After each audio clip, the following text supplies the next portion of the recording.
Hey everyone, Scott here again, and we're going to today do another video in a series of videos about how you can prepare for the trail and how you can practically maintain your mobility while you're on the trail. There's going to be a number of things that we want to cover during these different videos, but we'll just build on the last one. So, let's get started here.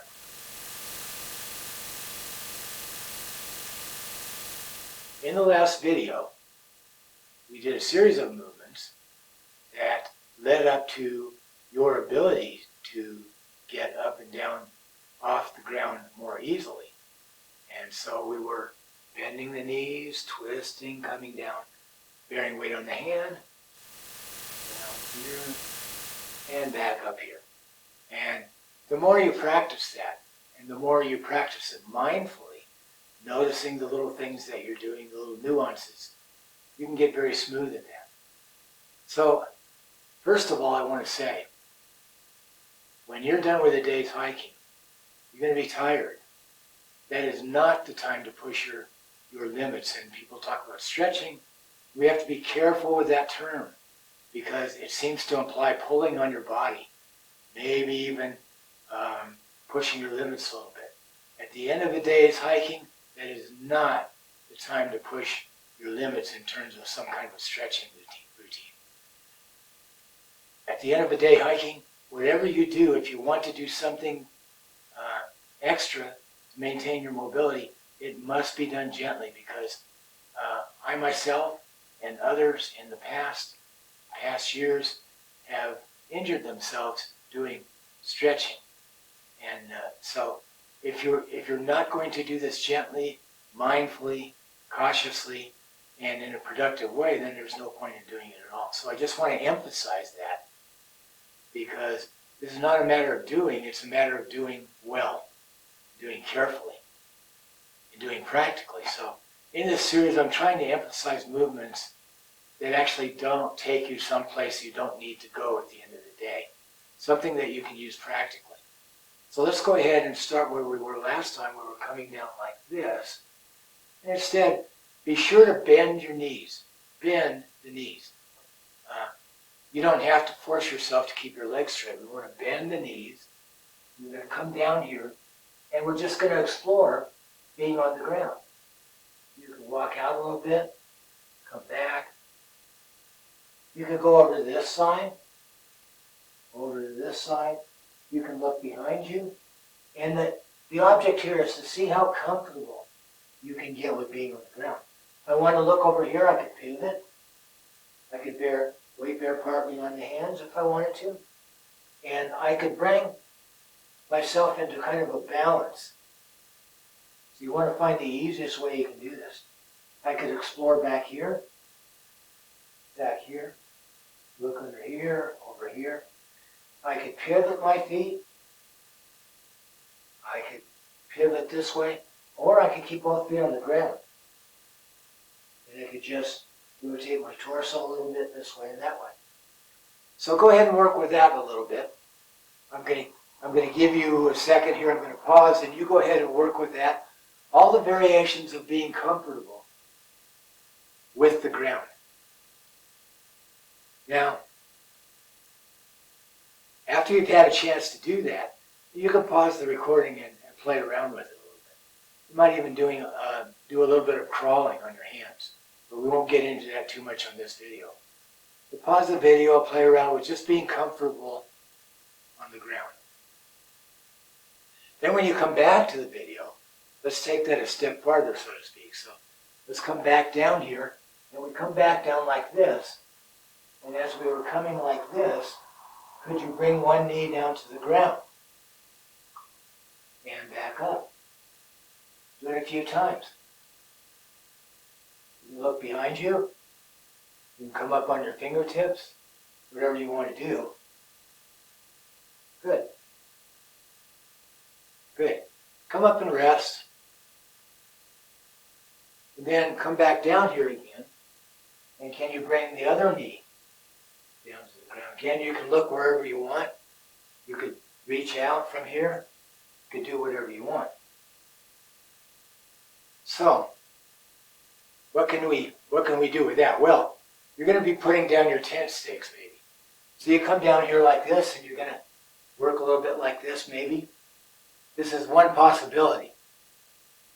Or you want to quickly come over here a little bit. You could be down on both knees, which we're not going to do right now. Okay, so that's good. Now you can easily get down on the ground. You work on your tent, you pick something up, whatever you need to do. Then, where can you go from there? So, from there, you could do this. You come down here, you go onto one knee a little bit, onto the other knee. Now, and then you pivot back and forth, keeping your heels a little bit closer to the ground. So, you go this way, that way, and then you could come like this. And if that's hard for you to do, then you just come out like this a little bit. But you're going to find that that is something that will really loosen you up here. Will really give you some movement through the hips. And at the end of a day's hiking, we know that we get very, very stiff. So let's take that a step farther. And after you've done that, this is something you can practice at home.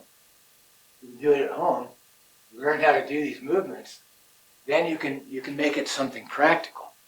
So I have here a cheap plastic step stool that you can buy. Got this one for about $9, about 9 inches high. So after you've done those movements that I just directed you to, you can come and sit on your stool like this. Now, maybe you're really good at this. Maybe you can sit on a 6-inch stool. Maybe you can't do this one. Maybe you can get up from this easily. Maybe you can't. But if you can't, you see, you could use your hands. If you have to, actually, if that's difficult to get up, you probably could add a yoga block or something else to the stool to make it a little bit easier. But this really opens you up through here. And the practical thing is, and I'm trying to make all of these things practical, because obviously you're going to have to get down on the ground to sleep in your tent. You're going to have to work with your tent stakes. And at the same time, you want to maintain your mobility. And you've gotten stiff at the end of the day. So rather than do something extra, I'm trying to show you how to do some movements that you can practice at home. And then in camp, you only do the practical movements. And you make them as easy as you can, because at the end of the day, you might be stiff. This might be hard for you, or it might not. Especially if it's hard for you, you're going to find a different way to do it. So, you can come down here on your hands. You can put a hand behind you. But just sitting on that log in camp for a few minutes. Or sitting on that log maybe for an hour before you get to camp, if that's your habit to eat before you get to camp.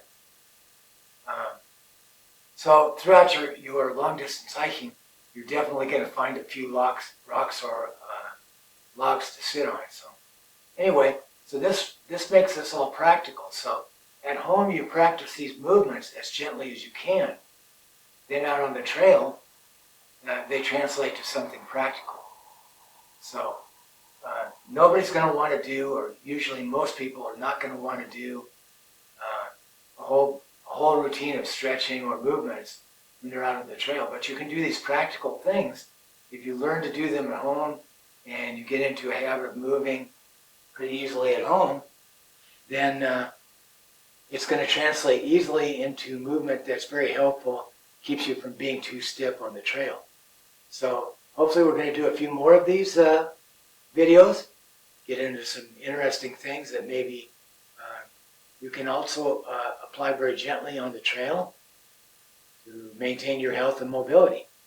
So thank you for watching. I really appreciate that. If you found any value in this video, please hit the like button, subscribe. We'll be back with more videos soon, and we'll see you in the next video.